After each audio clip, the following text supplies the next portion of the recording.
Storybox przedstawia Aleksander Sowa, Wielki Pies. Czyta Jacek Dragun. Imiona, nazwiska i daty zmieniłem. Fakty zostały. 1. 6 stycznia 2001 roku w Krakowie jest zimno i mokro. Brzeg Wisły ledwie rysuje się w mleczno-białym tle. Inspektor Krajewski ma wrażenie, jakby znalazł się nad Tamizą. Czynności dobiegają końca. Doktor Rajski nieśpiesznie wkłada szkło powiększające do torby, wstaje i spogląda w oczy kobiety. Powietrze nad rzeką jest lepkie i gęste. To ludzka skóra, szanowna pani. Zwariował pan? Przykro mi. Miałam nadzieję, odpowiada Wolska, że pan nam powie coś innego. Rajski jest z nich najstarszy. Dawno skończył 60 lat i osiwiał. Gliniarz jest młodszy. W listopadzie złożył raport o emeryturę. Mimo skończonej 50 trzyma się prosto.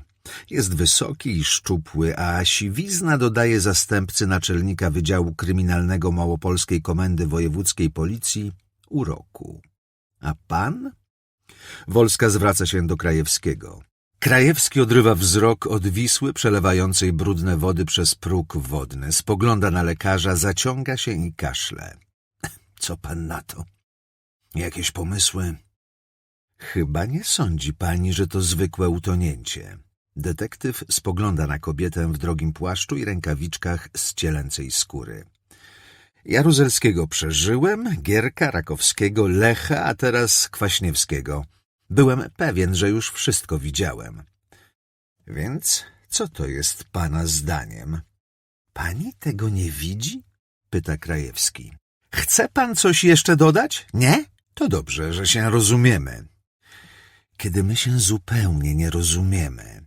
Krajewski odpowiada, spoglądając na doktora Rajskiego. Mamy tu do czynienia z zabójstwem, ewentualnie znieważeniem zwłok, ale tylko w najlepszym razie. A to ja tu jestem prokuratorem. To wygląda jak kombinezon do dymania się, za przeproszeniem, dla różnego rodzaju dewiantów i pomyleńców. Nonsens. Więc co to jest? Nie wiem do cholery. Wolska się unosi. Nie jestem lekarzem. Ja jestem, wtrąca Rajski, i zgadzam się z kolegą. A może pochodzi od zwierzęcia? A włosy łonowe? Sutki, rozstępy, siniaki i pieprzyki? I tatuaż, szepcze Krajewski. Popieprzyło się wam? Nam? Rajski unosi brwi. A co, Hollywood chcecie mi tu do kurwy nędzy zrobić? Najwyraźniej ktoś chyba zrobił to za nas. Na razie jest tylko podejrzenie, że to jest skóra. Ludzka, wtrąca Rajski. A jakie papiery na to figurują? Macie opinie, sekcje, badania? A pan, doktorze, co? Wolska odpowiada bojowo. Na wróżbitę się pan przekwalifikował? Nie mam zamiaru słuchać pieprzenia o kombinezonach.